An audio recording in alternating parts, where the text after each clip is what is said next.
Well guys, here we are.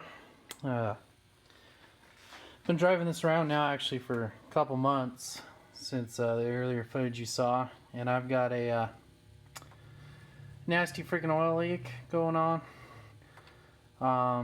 It was kind of hard to tell if it was a rear main seal leak or if it was the top of the valve cover in the back. I pretty much figured since this is a 4.0 that's what it was, and I was right.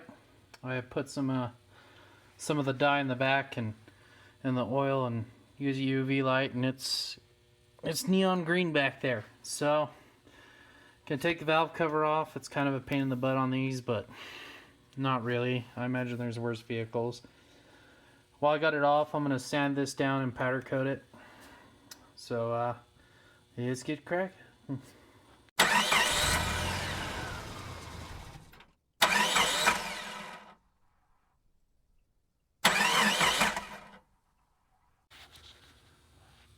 Okay, so sorry about the flicker. I got LED shop light. Just gonna have to deal with it. But so I pulled the insulation foam out. You can see where it's kind of leaking. It's really pouring down the back. So when I get this off, I'll throw a UV light back there and we can see. Pulled this wire harness off. It's just in the way for my fuel injectors. What I'm gonna do now, before I undo my coolant lines and stuff, is I'm gonna hose this with some degreaser, especially down the back, wash it off, push it back in the shop here, turn the shop heater on, and do that. It's my personal vehicle, but even when I work on buddies' vehicles, I'd rather have a clean engine than just soaked in oil, especially if I'm fixing a gasket, because how am I gonna know if it's leaking in a month if I don't? So we'll get to it. Alrighty guys, it's the next day. Things have kind of exploded past what I was thinking. Valve cover is off. It's just a blanket and a paper towel covering my valves. I'll flash a picture of my valves. They're clean. I take good care of my stuff. Well, mechanically. You can tell the paint job needs... Well, that might be the road we're going down. My dad came out here and was annoyed by the crack from when I laid this thing on its nose. So he grabbed a fiberglass repair kit and he's still smoothing that out a bit. And then this is the funniest thing. This is the first thing he decided to go to. So now my hood is completely sanded. And then since I painted this probably in 2009, was it 2009? 2010. This is a 20-year-old paint job. It lasted quite a while for a garage one. And I really like the green and the bright ass yellow look, but the green and the bright ass yellow look there, but I guess now we're just gonna go for something else. My thoughts are is I'm gonna do the dark forest green again. This nice metallic, well, let's go to the door. Look at that. This nice dark metallic-y green. I'm gonna see if I can't find a pinstriper nearby. And I'd like some pinstriping done. I really like pinstripes. They're a great classical look for a vehicle, and I've never seen a Cherokee with them. I'd also never seen a Cherokee with Mopar racing stripes either, but I think that look is over with. So that's where we're at now. The valve cover is actually what I'm working on right this moment so I could get the engine sealed back up. This, believe it or not, right now there's aircraft stripper on there because regular paint stripper could not pull the black paint off. And you can, I mean, just look at that. That aircraft stripper is working beautiful. I might just leave it sit on there for, another 20 minutes. And then probably the snow's going to start rolling in, so I'll have to just work it from there. But the plan for this is I'm going to chrome it in my powder coating oven and stuff for my first setup, and then I'm going to do a... Guys, we are getting ready to pull this old seal off. I have to clean up the mounting edges, especially in the back where all the oil fucking dripped to, and of course that's the pain in the ass spot. The gasket actually looks fine, but I got a new one, so I'm just gonna deal with that. Here's the valve cover. I did a layer of chrome powder coat and then copper. So it should look pretty cool on there. So I'm gonna get to it and hopefully get this thing mounted back on this evening. So howdy guys, how's it going? Focus. Thank you. So the whole reason this valve cover had to come up was, as every Jeep 4.0 does, it leaks out the back. And that back bolt wasn't very tight when I took this out, and putting bolts back in there, I mean, you can focus on the shiny cover, it's beautiful. But yeah, so I put a tap down there, and in case any of you are wondering how the hell did that fat man get his hands back there with a tap, what I did was I took the torque bit out and threw it on my 1/4-inch extension, and that's how we did that. But you can see that hole was just clogged up with a bunch of crap, and that's probably what was fucking it up. So hopefully we're good now. I really like to tighten this down today, so we'll go ahead and clean this tap off with some brake cleaner, and then throw it back down there one more time just to make sure I got all the gunk up out of there, and then hopefully we'll be good to go. Alright everyone, how's it going? I am back from Austin. Had a good time. Did go to Circuit of the Americas track. That was pretty cool. It was on my bucket list, so got that off. I did not take the Cherokee for a couple of reasons. One, I was in a rush, and when you get in a rush, you half-ass shit or forget shit, and then things go bad. Put the hood back on here. I did not hook the hood latch back up. So then I had to take my headlights out. You can take the headlights out, and there's 2 bolts that hold the hood latches. You can just pull both bolts out on both sides and pop the hood. So that was fun. And the whole reason I shut the hood was to find out how close this valve, this elbow breather, was to the hood, and it's actually hitting the hood. So I got to find a replacement for that. So I said, screw it, and just went down to Austin and something else. But while I was gone, I come back and I noticed, you can see how shitty these rubber grommets are. I didn't really put a lot of force on them. This was just a really, really shitty seal kit. And then the seal itself was just, it was covered in dust when I got here. And I should have just sent it back. I shouldn't even have bothered. But once again, I was in a rush, and now I'm going to pay for it. So I'm going to find a better fucking kit and some better grommets to go on there, and then the right size elbow. I'll see if I can't find one of those. But right this moment, yeah, look at those. Those are hood louvers. I've always had a problem with my shit overheating, so I'm hoping this might help a little bit. So the way these work out, I got these off eBay. I'll throw a link in the description down below if I get around to it and I'm not a lazy piece of shit like I notoriously am. These weren't too bad. They're 120 bucks or so. And the way you install these is you just make sure they're 1/2 inch from your braces here and here, and that'll put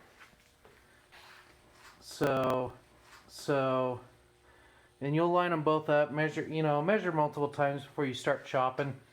So after you've got it 1/2 inch all the way around, you'll mark it. Then you'll come back in and you'll offset 1 inch from your mark line. That'll be your cut line. You'll cut that out. While you're in there, mark your holes. They do come with some nylon nuts and stuff.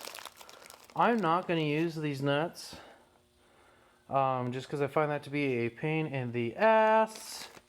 I'm just going to use some nut inserts in the sheet metal, so I'll pull this off again. I could pull this, won't be much. Right.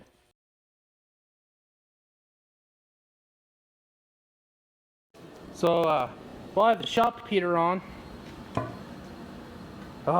yes, warmth. I have the attention span focus of a fucking squirrel some days. Today's one of those days. Well, I already got the hood marked out a little bit, and then I'll go over there and do some more. The shocks on this rear hatch have always never fucking worked. So, I'm going to, I ordered a couple of those. So we'll pop these ones here out and install those ones. Let me prop my 2x4 into place here. Don't mind me. Oh, look at that. Sketchy as fuck. That'll work. So what you do is you pop a pin out right here. Yep, that right there. Little black clippy. You'll be able to pull that right out. And then there's just 2 nuts up here. You do that both sides. Never replace just one. You never replace one shock on a car. Don't replace just one on a freaking door hatch that's this heavy. I was just getting tired of being smacked in the goddamn head all the time. So we're gonna knock that out real quick. Alright, look at that. No more sketchy 2x4. I have shocks. Ah, look at that. Just take a moment to realize that right there hasn't happened in like probably 15 years. Look at it. Oh yeah, feels good. Alright, enough of that. I'm sure that'll bust in a week. Now onto this. So as you can tell, there's my outer mark right here. Yep, right there. I've already drilled out the holes. I've drilled them out bigger than for the bolts because I'm putting nut inserts in there. And then you can see my inner line. She's not perfect. It's about, they're saying an inch. I went an inch and a quarter. You can always take more off. You can't put more back on. So be conservative, even though my markings look like shit. So I'm going to go get my cutoff saw, bang that out, and we'll see if I've done good or if I fucked my hood over. Probably the latter. Well, folks, as you can tell, that's the first hood louver. I'm probably just gonna leave it like that for a while until I decide to paint the hood. You know, the correct way, not spray balm. But so I tried using the nut inserts on the sheet metal. Ah, fuck it, I'll just tip the hood over. Ugh, so heavy, you know. The problem is the holes are not 100% lined up. So they're spinning, which is not what you want. So I don't know what to do. You know, I might be able to pull that one tighter again and that one, but I'm pretty much guessing I'm just gonna have to end up going to the nuts and washers they installed. But fuck it, it was worth a try.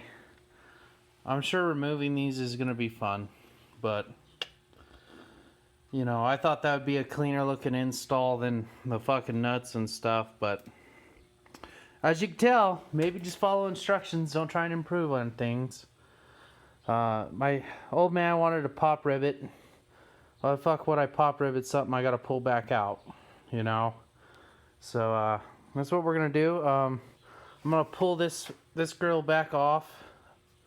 Go ahead and do this one up, but just make it for so I can do the bolts and the nuts the regular way. This one, I'll probably take the nut inserts back out so it matches the other side. And then I'll clean up my cutting edges. I'll do a coat of fucking primer around all the edges and stuff so I don't have it rust out on me. Then it should be back on the Jeep. So that should take me about, I don't know, half hour, 45 minutes to do this side. Probably 2 hours to undo my fuck up because, hey, that's the way fucking doing stupid shit works. Alright, y'all, there we go. The other side's cut. And I bet y'all were thinking I was just gonna leave it looking like shit like that, but no, I'm gonna clean it up.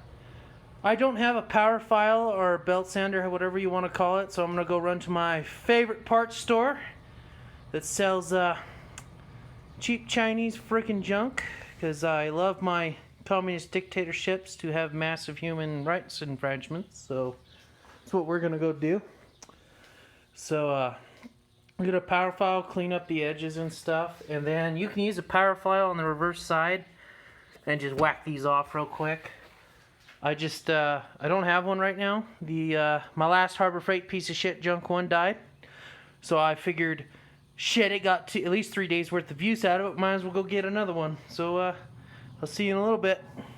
All right, there we go. It's done. They are installed. Ended up just using the bolts and the nylon lock nuts. That was easier than chasing the nut inserts. So that's what we did there. Now to get nut inserts off and to clean up the edges and stuff, you just need a power file. I don't recommend Harbor Freights because they're, I don't know if the tool's shit or if it's the sandpaper, but you'll be lucky to get, I don't know, 30 seconds out of a piece of sandpaper. So $5 per pack of sandpaper, the math doesn't add up real fucking quick on that. Good old shitty Harbor Freight. But as you see, they look pretty good. Before I set this hood, as you can tell, I have reinstalled the hood latches so I don't have to repeat dum-dum again. Let's go ahead and shut this for you. Yep. So there you go. They're gonna get painted dark green when I repaint the Jeep here in a while instead of just being left aluminum. I thought about powder coating them to match the valve cover, but I figured that'll take too much away from the pinstriping and stuff that I'm gonna get done later on. I like being sleek and stuff. I don't like standing out from a crowd too much. If I'm going the pinstripe route, I definitely can't say I don't like standing out from the crowd too much because this thing wore those stripes for a better part of a decade. Was it? Yeah, about a decade. A little more. The hood's not sitting flush right now because it is sitting on top of that damn PCV elbow. I did order a new one from Quadratech. Just FYI, if you have a 99 to 01 Cherokee, those are then everyone else is 4.0. So just make sure you get the right one. I forgot, so that's why I now get to wait on that part, but it's drivable like this. I'm gonna go take it to the car wash and wash some paint off of it, probably.